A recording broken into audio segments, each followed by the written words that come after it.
Welcome back to city news. బీసీలకు పదవులు మాత్రమే కాదని సమాజంలో గౌరవం కూడా దక్కాలని తెనాలి కూటమి అభ్యర్థి నాదెండ్ల మనోహర్ అన్నారు. ఆదివారం స్థానిక నూకల రామకోటేశ్వరరావు కళ్యాణ మండపం నందు ఎన్డీఏ కూటమికి మద్దతు తెలుపుతూ బీసీ సంక్షేమ సంఘం ఆధ్వర్యంలో ఆత్మీయ సమావేశం నిర్వహించారు. సమావేశానికి నాదెండ్ల మనోహర్ ముఖ్య అతిథిగా పాల్గొన్నారు. ఈ సందర్భంగా జరిగిన సభలో ఆయన మాట్లాడుతూ బీసీల సంక్షేమానికి కోట్ల రూపాయల బడ్జెట్ ప్రతి సంవత్సరం కేటాయిస్తున్నామని చెబుతున్నారు, కానీ ఒక్క రూపాయి కూడా ఖర్చు చేసిన దాఖలాలు లేవన్నారు.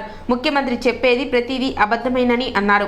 ఈ 5 సంవత్సరాల కాలంలో ఒక్క బీసీలు మాత్రమే కాకుండా అన్ని వర్గాల ప్రజలు ఎన్నో ఇబ్బందులు ఎదుర్కొంటున్నారని, అందుకు ప్రభుత్వం అనుసరించిన విధానాలే కారణమన్నారు.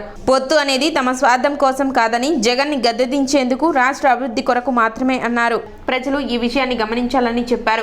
ఒకప్పుడు ఆంధ్రప్రదేశ్ దేశానికి రోల్ మోడల్ గా ఉండేదని, నేడు గంజాయికి రోల్ మోడల్ గా ఈ పాలకులు మార్చేశారన్నారు. తెనాలిలో కూడా గంజాయి ప్రతి గల్లీలో దొరుకుతుందని, ఇది పాలకుల ప్రమేయం లేకుండానే జరుగుతుందా అంటూ నాదెండ్ల మనోహర్ ప్రశ్నించారు.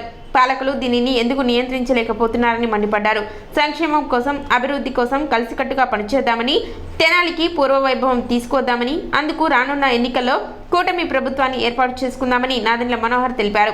నిజాయితీగా మీ సంఘం తరఫున పోరాటం చేసి మీ సమస్యల గురించి ప్రభుత్వంలో ఉన్న పెద్దలకి అవగాహన కలిగే విధంగా కల్పించాల్సిన అవసరం కూడా మీకు ఉంది.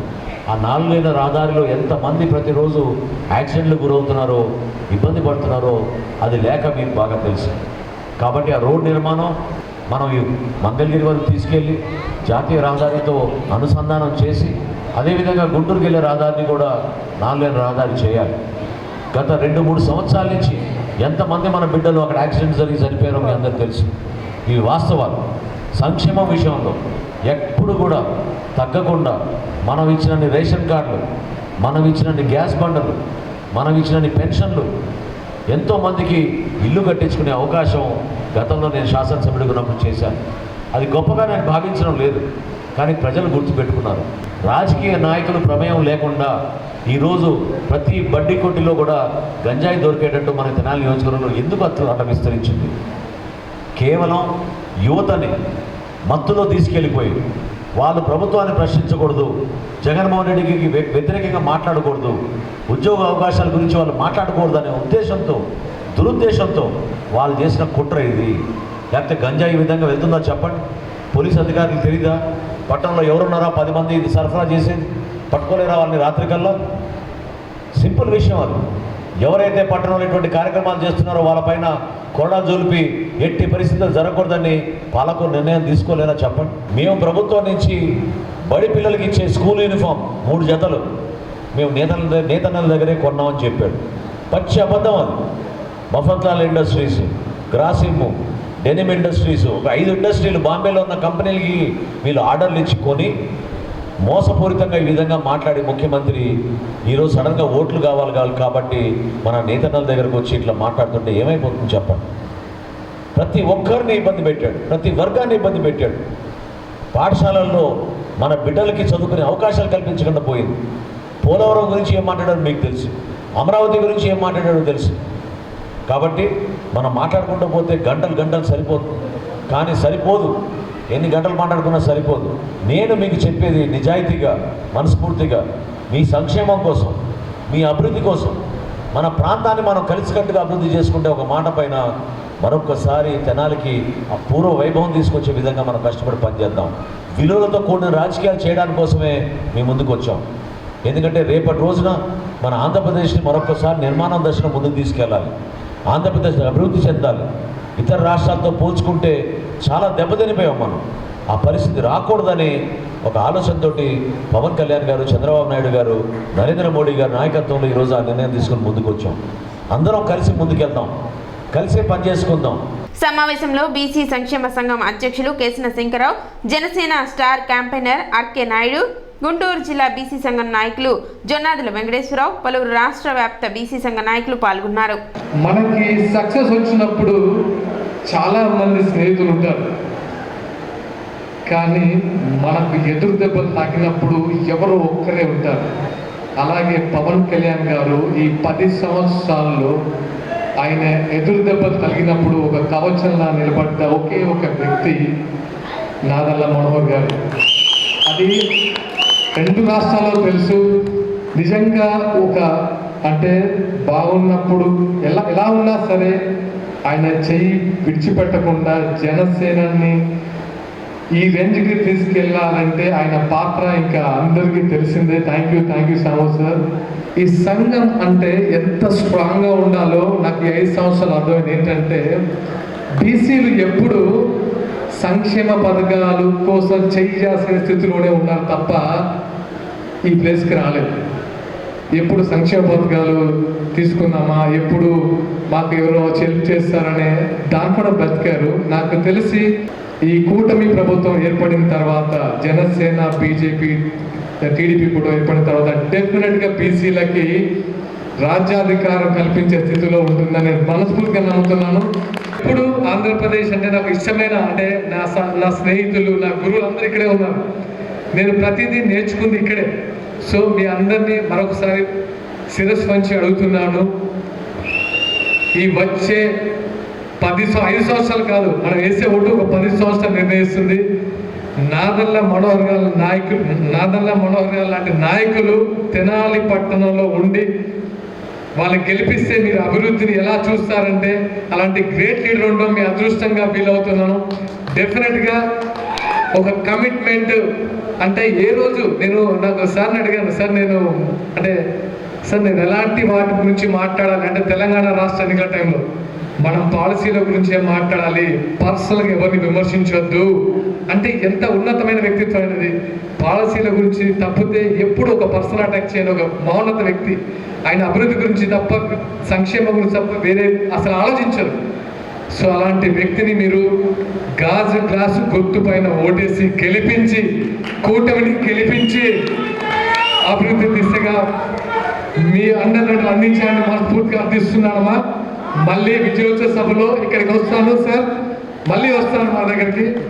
5 సంవత్సరాల నుంచి రాష్ట్ర ప్రభుత్వం తీసుకున్నటువంటి నిర్ణయాలు, మరి జగన్మోహన్ రెడ్డి గారి పరిపాలనలో బీసీ, ఎస్సీ, ఎస్టీ, మైనారిటీస్ వర్గాలన్నిటికి కూడా ఏ రకమైనటువంటి అన్యాయాలు జరిగినాయో పత్రికల ద్వారా, మీడియా ద్వారా పొద్దున్నే మనం చూస్తూనే ఉన్నాం. ఈ ఎన్ని ఇబ్బందులు, ఎన్ని బాధలు చూసిన తర్వాత రాష్ట్ర కార్యవర్గ సమావేశాన్ని మన 14వ తారీఖున గుంటూరులో ఏర్పాటు చేయటం జరిగింది.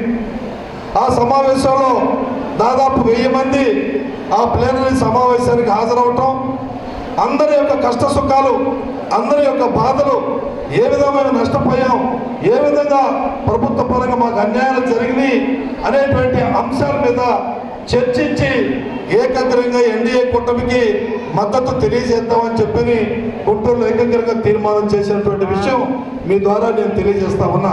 మరి చంద్రబాబు నాయుడు గారి నాయకత్వాన్ని కోరుకుంటున్నారు. ఎందుకంటే గతంలో 14 సంవత్సరాలు ముఖ్యమంత్రిగా చేసి అపారమైనటువంటి అనుభవాన్ని ఉంచినటువంటి వ్యక్తి, ఒక విజన్తో ఈ రాష్ట్రాన్ని మంచి భవిష్యత్తు గలటువంటి రాష్ట్రంగా ముందుకు తీసుకెళ్లేటువంటి వ్యక్తిగా ప్రజలందరూ కూడా మళ్ళీ చంద్రబాబు నాయుడు గారు ముఖ్యమంత్రి కావాలని కోరుకుంటా ఉన్నారు. అదేవిధంగా మన పవన్ కళ్యాణ్ గారు ఆయన రాజకీయాలకు రావాల్సినటువంటి పరిస్థితి ఎందుకు కలిగిందో, దేనికి కలిగిందో మీ అందరికీ కూడా తెలుసు. ఈ రాష్ట్రంలో ఉన్నటువంటి పరిస్థితిలో ఏ విధంగా ఈ రోజున అరాచకాలు జరుగుతూ ఉన్నాయి, ఈ సమాజంలో ఏ విధంగా మహిళలకు రక్షణ లేదు, అదేవిధంగా యువతకు రక్షణ లేదు అనేటువంటి ఆలోచనతో ఈ రాష్ట్రం ఒక మంచి నాయకత్వ పట్టుమని ఏర్పాటు చేయాలని పవన్ కళ్యాణ్ గారు కూడా రాజకీయ పార్టీ పెట్టి సమాజంలో తిరుగుతూ ఉంటే ఆయన కూడా వ్యక్తిగతంగా రకరకాలుగా విమర్శలు చేస్తూ ప్రభుత్వం అదే పనిగా కొనసాగిస్తూ ఉంది. ఇది కూడా మంచి పరిణామం కాదు అనేటువంటి విషయాన్ని మీకు తెలియజేస్తూ, వీరందరి కూటమే కేంద్రంలో ఉన్నటువంటి నరేంద్ర మోడీ గారు కూడా బీజేపీ ఈ రాష్ట్రానికి మరి నిధులు కావాలన్నా, విధులు కావాలన్నా కేంద్ర ప్రభుత్వం సహాయ సహకారాలు కావాలి. కాబట్టి వారి యొక్క కూటమి అభ్యర్థులకి విజయాన్ని మనం చేకూర్చాలని చెప్పని ఏకగ్రంగా మేమందరం కూడా ఈ రోజున మనం తీర్మానం చేయటం, ఈ రోజున ఇక్కడ ఈ సమావేశానికి ముఖ్య ఉద్దేశం కూడా అదే విధంగా. తెనాలి పట్టణ ఆర్యవైశ్య సంఘం ఆధ్వర్యంలో ఉచిత వైద్య శిబిరం నిర్వహించారు. పట్టణ బోస్ రోడ్లోని శ్రీ వాసవి కన్యకా పరమేశ్వరి దేవస్థానం సత్రం ఆవరణలో వేదాంత హాస్పిటల్ సహకారంతో నిర్వహించిన వైద్య శిబిరాన్ని ప్రముఖ న్యాయవాది, తెనాలి పట్టణ అభివృద్ధి సంఘం అధ్యక్షులు దర్శి శివకోటేశ్వరరావు ముఖ్య అతిథిగా పాల్గొని ప్రారంభించారు. వేదాంత హాస్పిటల్స్ వైద్యులు doctor Chinta Ramakrishna, doctor Manjula Sriram, doctor Srinivas Polisetty, Setty, doctor A Madan కుమార్లు వైద్య పరీక్షలు నిర్వహించారు. బీపీ, షుగర్, ఈసీజీ, బిఎండి తదితర పరీక్షలు ఉచితంగా నిర్వహించి అవసరమైన వారికి మందులను పంపిణీ చేశారు. కార్యక్రమంలో సంఘ అధ్యక్షులు అచ్యుత సాంబశివరావు, మాలేపాటి తిరుమలేశ్వరరావు, గుండా రామకోటేశ్వరరావు, కర్పూరపు రఘునాథ గుప్తా, మాదల హర్ష, బెల్లంకొండ రామ్మోహన్, పోకూరి శ్రీనివాసరావు, చుండూరు శివప్రసాద్, మాలేపాటి వేణు, హరిబాబు, సుధాకర్ తదితరులు పాల్గొన్నారు. వైద్య శిబిరం నిర్వహించడం ఆర్యవైశ్య సంఘం వాళ్ళు చాలా అభినందనీయ విషయం. ఇక్కడ అన్ని రకాలైన టెస్టులు చేస్తున్నారు ఫ్రీగా. అలానే అవసరమైన వాళ్ళకి వైద్యం కూడా ఫ్రీగా ఇస్తున్నారు కాబట్టి అందరూ దీన్ని ఉపయోగించుకోవాల్సిందిగా కోరుచున్నాను. నేను డాక్టర్ చింతా రామకృష్ణ, నెఫ్రాలజిస్ట్, వేదాంత హాస్పిటల్ మేనేజింగ్ డైరెక్టర్, గుంటూరు నుంచి వచ్చాము. ఇక్కడ తెనాలి పట్టణ ఆర్యవైశ్య సంఘం తరపున పెద్ద మెడికల్ క్యాంప్ జరుగుతూ ఉంది. ఈ క్యాంపు యొక్క ముఖ్య ఉద్దేశం ఏంటి అని అంటే, చాలామందికి ఈ రోజున 40 సంవత్సరాలు దాటిన వాళ్ళందరికీ కూడా ఏదో ఒక రకమైన దీర్ఘకాలిక వ్యాధులతో బాధపడుతున్నారు. అది కిడ్నీ, గుండె, షుగరు, బీపీ, నరాల వీక్నెస్, వాళ్ళ సంబంధ హెల్త్ ఇష్యూస్తో. అది బాగా జబ్బు ముదిరిన తర్వాత హాస్పిటల్ రావడం జరుగుతూ ఉంది. వచ్చిన తర్వాత లక్షల్లో ఖర్చు పెట్టినా సరే ఒక్కోసారి వైద్యము చికిత్స చేస్తున్నా సరే తగ్గట్లేదు అవి. అందుకని ఎర్లీగా ఇటువంటి జబ్బుల్ని ఐడెంటిఫై చేసి ముందుగానే గుర్తించి ట్రీట్మెంట్ తీసుకుంటే మేజర్ కాంప్లికేషన్స్ రాకుండా హెల్ప్ చేయొచ్చిన ఉద్దేశంతో తెనాలి పట్టణ ఆర్యవైశ్య సంఘం టీం మొత్తంతో కలిపి ఇవాళ ఒక కొలాబరేషన్తో ఇక్కడ మెడికల్ క్యాంప్ పెట్టడం జరిగింది. పట్టణ ఆర్యవైశ్య సంఘం వారి ఆధ్వర్యంలో ఈ 5/5/24 ఆదివారం మన స్థానిక బోస్ రోడ్లో గల శ్రీ వాసవి కన్యకా పరమేశ్వరి అమ్మవారి దేవస్థానంలో గుంటూరు వేదాంత హాస్పిటల్ వారి సహకారంతో వైద్య శిబిరం, ఉచిత వైద్య శిబిరం నిర్వహిస్తున్నాము మేము. దానికి గుండెకి సంబంధించిన డాక్టర్లు, కిడ్నీకి సంబంధించిన డాక్టర్లు, ఆర్థోపెడిక్ అడ్వాన్స్ రీప్లేస్మెంట్, మోకాలు ఎముకల డాక్టర్లు, జనరల్ మెడిసిన్స్ వారు వచ్చి ఉన్నారు. వారి ఆధ్వర్యంలో అందరికీ తెనాలి పట్టణంలో వచ్చిన వారందరికీ ఉచితంగా వైద్యం అందిస్తున్నారు. దానికి వేదాంత హాస్పిటల్ వారు సహకరించారు. దాన్ని నిర్వహించిన వారు తెనాలి పట్టణ ఆర్య సంఘం వారి ఆధ్వర్యంలో నిర్వహించాము. మే 13న జరిగే సార్వత్రిక ఎన్నికలకు సంబంధించి పీఓ, ఏపీఓలకు శిక్షణ కార్యక్రమం నిర్వహిస్తున్నారు. పట్టణ కొత్తపేటలోని Shri Ravi Sambaiah municipal boys high school నందు జరుగుతున్న ఈ శిక్షణ కార్యక్రమాన్ని ఎన్నికల రిటర్నింగ్ అధికారి మరియు సబ్ కలెక్టర్ ప్రఖర్ జైన్ ఆదివారం పరిశీలించారు. ఈ సందర్భంగా వారికి పలు సూచనలు, సలహాలు అందజేశారు. ఈ సందర్భంగా ఆయన మాట్లాడుతూ ఎన్నికలకు సంబంధించి ఈవీఎంల పనితీరు, ఓటింగ్ ప్రక్రియ వంటి విషయాలపై పీఓ, ఏపీఓలకు శిక్షణ ఇస్తున్నట్లు తెలిపారు. వారికి ఉన్న సందేహాలను నివృత్తి చేస్తున్నట్లు చెప్పారు. మున్సిపల్ కమిషనర్ మరియు అసిస్టెంట్ రిటర్నింగ్ అధికారి బండి శేషన్న, పలువురు అధికారులు పాల్గొన్నారు. ఈరోజు గుంటూరు జిల్లాలో తెనాలి అసెంబ్లీ కాన్స్టిట్యుయెన్సీలో పీఓస్, ఏపీఓస్కి ట్రైనింగ్ జరుగుతుంది. ఈరోజు కొంతమంది ఈరోజు వచ్చారు, కొంతమంది రేపు వస్తారు. ఈ ట్రైనింగ్ తెనాలిలో Ravi Sambayya municipal boys high స్కూల్లో జరుగుతుంది. ట్రైనింగ్లో మనం ప్రాక్టికల్గా ట్రైనింగ్ కూడా ఇస్తున్నాము, థియరిటికల్ ట్రైనింగ్ ఇస్తున్నాము. తర్వాత ఈవీఎంస్ ఎలా హ్యాండిల్ చేయాలి, ఏం చేయాలి, ఆ ప్రకారంగా కూడా మనం ట్రైనింగ్ ఇస్తున్నాము.